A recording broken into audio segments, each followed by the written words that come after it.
Hello students. Let us start with the lecture 2. So today mainly we are going to focus on the way how the current conducts inside the conductor and the different parameter calculation.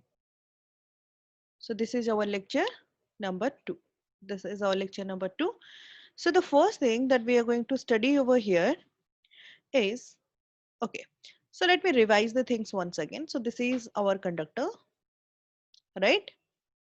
I told you yesterday that the current can flow because of sometimes it is only due to the negative charge carriers or the electrons, or it may flow due to both the positive ion as well as the negative ion. So in fact, what is a charge? Charge is a carrier actually. Carrier of what I will tell you now, right? Carrier of what also we will study now. Okay, so probably all of us must be knowing about a solution that is called as electrolyte. Electrolyte. Example is copper sulfate.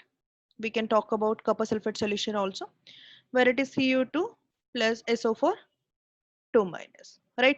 Copper sulfate solution if I'll talk about. So in that case, while conducting, both the ions participate in the conduction of the current. Both ions in current conduction, participate in current conduction. But now what are the things that we are going to study is going to be a conductor. So in case of conductor, here the electrons are only the reason behind the conduction of the your current, right?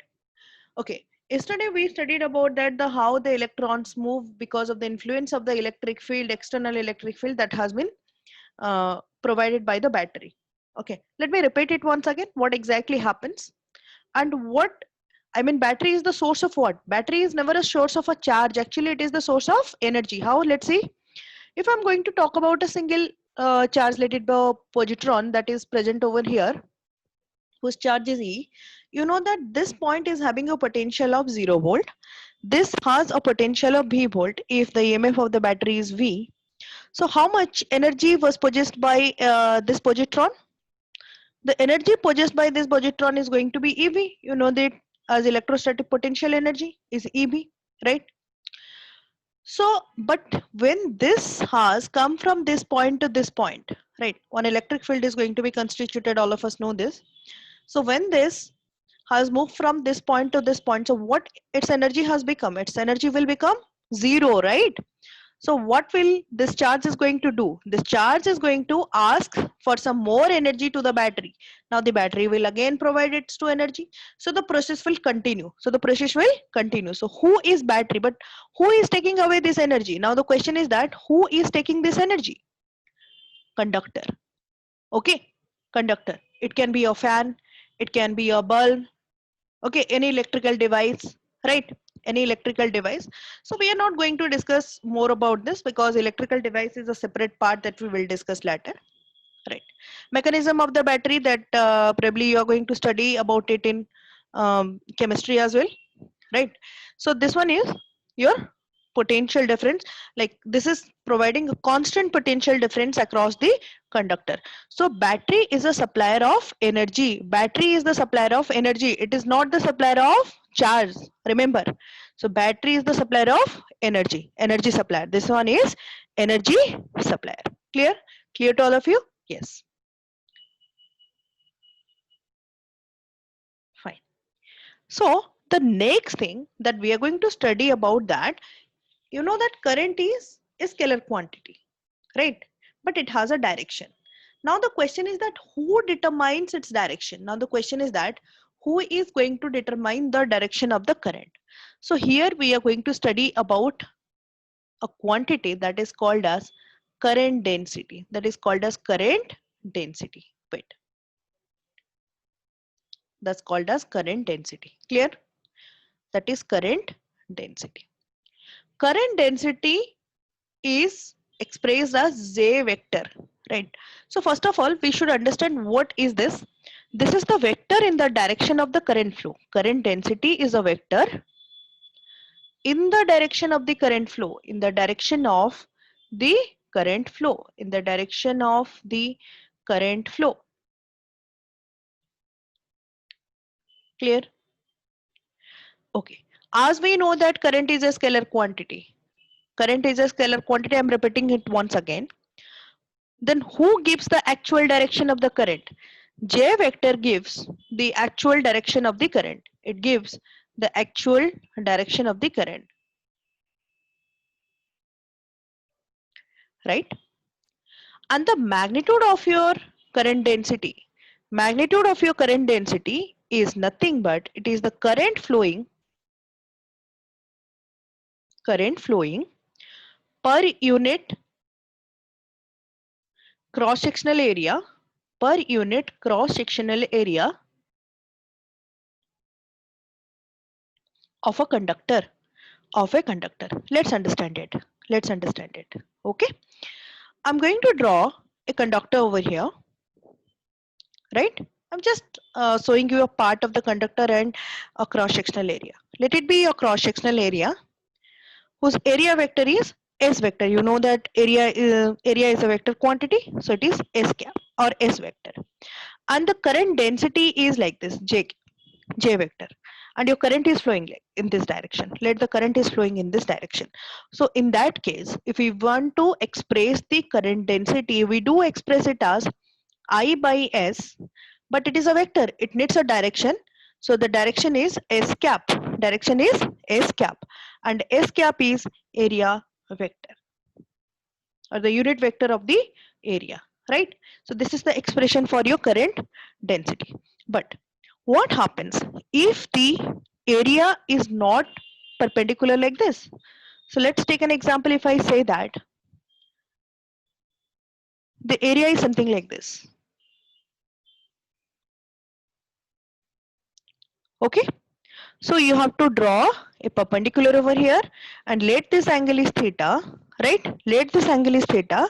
So in that case, if the area vector is S vector, so the perpendicular area vector is going to be S cos theta. This is going to be S cos theta.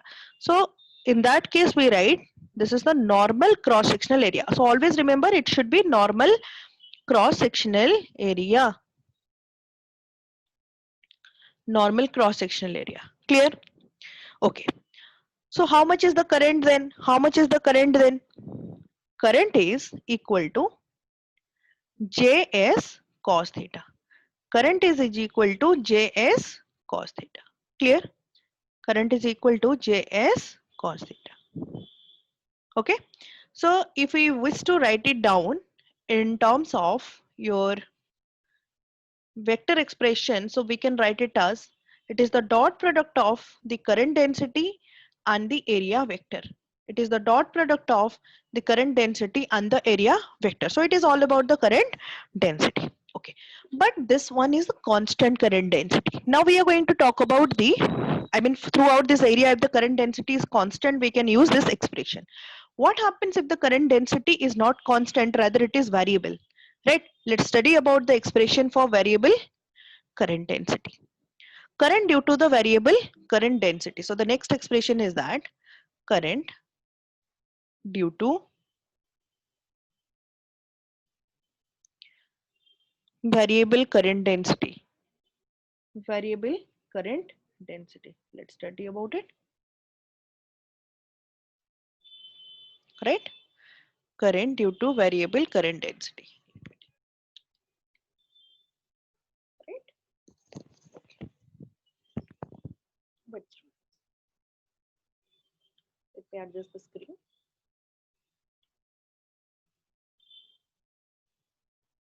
Okay. Okay.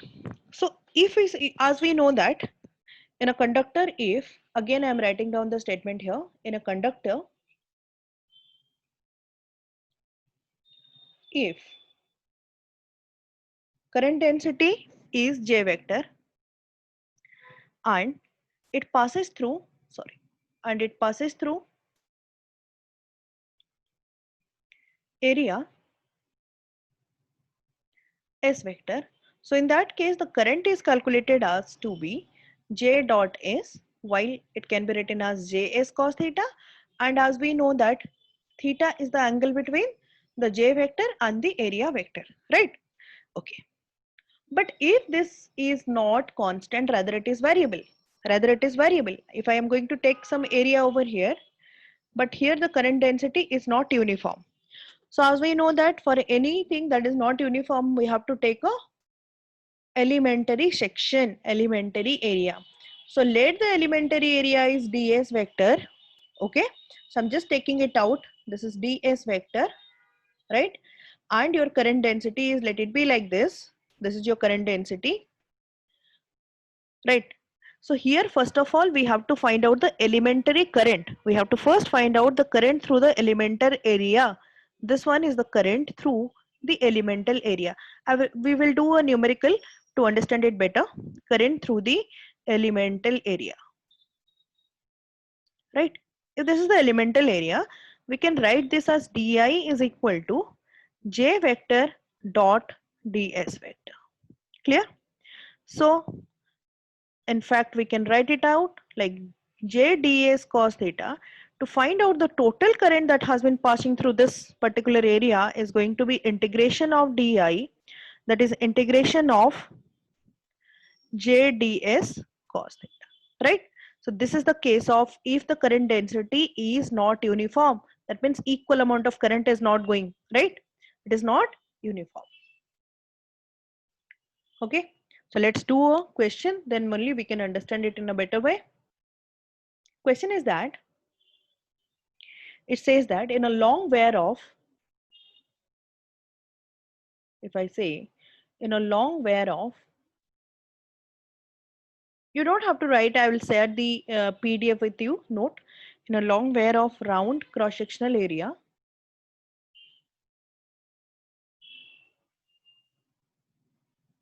but you keep with a notebook and write. In a long wear of round cross sectional area of radius r, I will draw the situation later, radius r, current density is given as Cx square. Of course, this is a varies. I mean, it is given that Cx square ampere per meter square, that is the unit of current density, right? And this is a variable current density, right? Where, how does it vary? Where x is the radial distance from the axis of the wear. Radial distance from the axis of the wear. From the axis of the wear. Clear? Okay. So question is that find out the total current. What is the total current? Well, C is a positive constant. C is a positive constant. So let's do it. Let us do the first, draw the first situation over here. This one is your conductor and this is the axis, right? This one is the axis. Okay. So first of all, what we have to do, this capital radius is given as capital R, but we have to, this is not uniform now. So we am going to take an elemental section over here, right? Clear to all of you? This is your elemental section. Let the distance of that elemental section from the axis is going to be x and the width of this section is dx, and we are very much familiar with these things in electrostats also, like while calculating the electric field and all. So this one is x and this is dx. So let's find out the elemental current now. Let's find out the elemental current now. Let me find out the elemental current, di. So how to find out the elemental current? The elemental current is going to be J ds. J ds. Why J ds? Because theta is equal to 0 degree over here, because the direction of the current density and the area vector, they both are directed in the same direction here, right? Both are directed in the same direction. You can see like this, right? So in this case, it is theta equal to 0 degree. So cos 0 equal to 1. So we can write this J as Cx square and this is ds. What is ds? ds is equal to 2 pi. Okay, this is just like a pad thai noodle and you are opening it, right?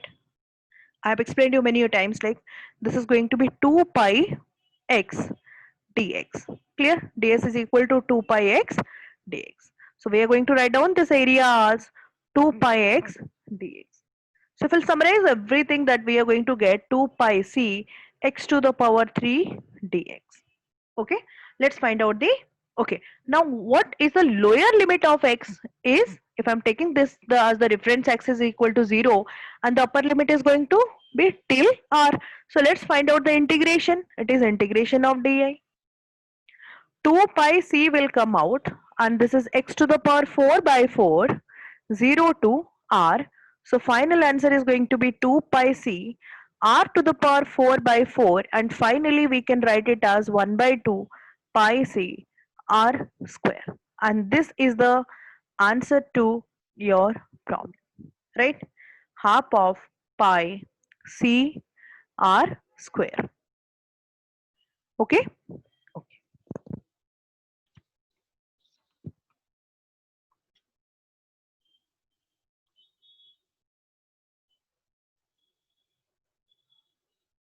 Okay. Let's do one more question on the same concept.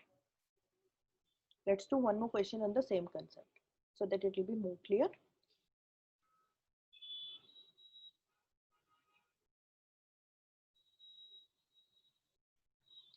Example is, in a long wire of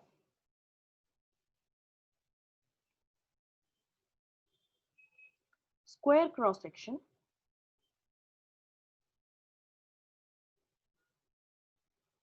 of side length L,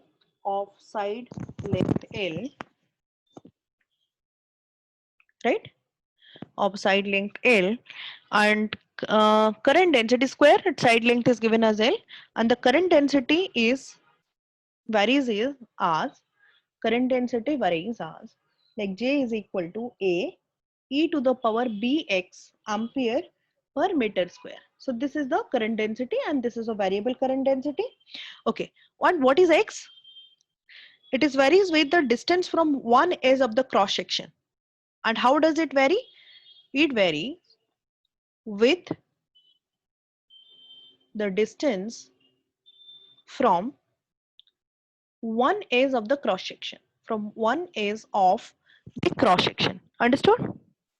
It is varying like this. One edge of the cross section. When, and this expression is given where a and b are positive constants. They are positive constants.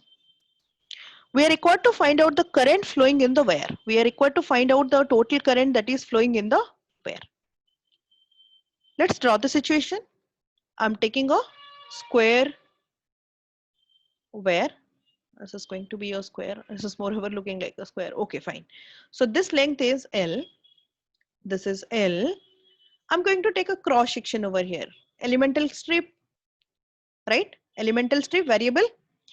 So for this type of structure, we have to take an elemental strip of width dx, and from one end, I'm going to take the position of this strip is going to be x, right? So what is the area of the strip? What is the area of the strip? So I can write down the area of the strip, or the elemental area of the strip. This is for the strip is equal to L dx, is equal to L dx. Okay, understood? Okay, let's find out elemental current or current in the elemental strip. Let's first find out how much is the current through the elemental strip. So the current through the elemental strip is di is equal to zds. We follow the same method, right? Here also the angle between them is 0 degree in the same direction, like this coming out. So they both are in the same direction, so we are going to write it as z L dx. Let's find out the total current in the wire. So total current is I is equal to integration of di, that is equal to 0 to L a e to the power bx L dx. A e to the power bx L dx. So let's take what are the things are common to outside. Our AL is a constant, so we will take it outside. Integration of EBX dx. Integration of EBX dx. And what should be the limit? The limit from, it should be from 0 to L. Integration from this. So let's write it down. The final expression is AL e to the power bx divided by d by dx of bx is going to give you b from 0 to L. Chain rule. of integration, right? So here it is going to be AL by B e to the power B x. Instead of x, I'm going to write it as L minus e to the power 0, that is equal to 1. I'm going to write it as 1. So what is the final expression? So the final expression of the current is going to be AL by B into EBL minus 1. So this is the answer to the question. This is the answer to the question. Hope everyone is very clear about that. How to find out the current if the current density is variable. If the current density is variable. Clear?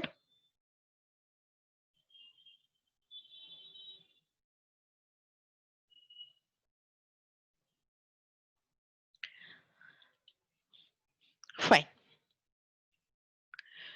Now we are going to study about the mechanism that how the uh, electrons flow inside, what is the velocity of the electron inside the conductor, what is the initial condition of the electrons, and what happens or what change that comes to the life of those electrons if the conductor is supplied to an external supply, right? So let's understand it. So here, this chapter I'm going to take it very slowly. Maybe I'm going to take it in 2 parts, but this is a very important concept. Understanding drift velocity is a very important concept. You may find expression in many books, but here the most important thing is that your NCERT has done a little bit mistake in the expression, but I will clarify it. Okay, what exactly happens inside a conductor? You know that it contains many number of free electrons, but you just listen to this as a story. There are many number of free electrons are there, and with some of the atoms, ions, you can take anything. I'm talking about a conductor, so we are going to talk about the atoms. I'm only considering 4 electrons just for the better understanding, and they are moving randomly. Okay, I'm not talking about that any of the external supply is provided to the conductor. Now the conductor is an isolated one and the electrons are there, and we are keeping it at a room temperature. Let it be 27 degrees centigrade, which is almost equal to 300 Kelvin. It is not a very small temperature. Okay, this one is enough to thermally agitate these electrons to get into motion, right? So because of this, they will have some kinetic energy. Due to this temperature, I will just write down the flow chart of the events that is going to take place. Due to this temperature, they will have some kinetic energy. Who will have the kinetic energy? Electrons will have kinetic energy, and the atoms, they will have the kinetic energy also, but they cannot move. They will vibrate in their mean position. They will have kinetic energy, and as a result, atoms vibrate at their mean position. Vibrate at their mean position, and what happens to the electrons and the free electrons? Free electrons, not the stubborn electrons. I'm talking about the free electrons. They will vibrate randomly, right? They will vibrate randomly, right? What happens while vibrating, or when they will vibrate randomly and they will start to move from here and there inside the lattice. So they are going to strike, or they will collide with any atom, and that atom may absorb it, right? So while moving, the electrons, I'm writing the flow chart so that whenever you will check the note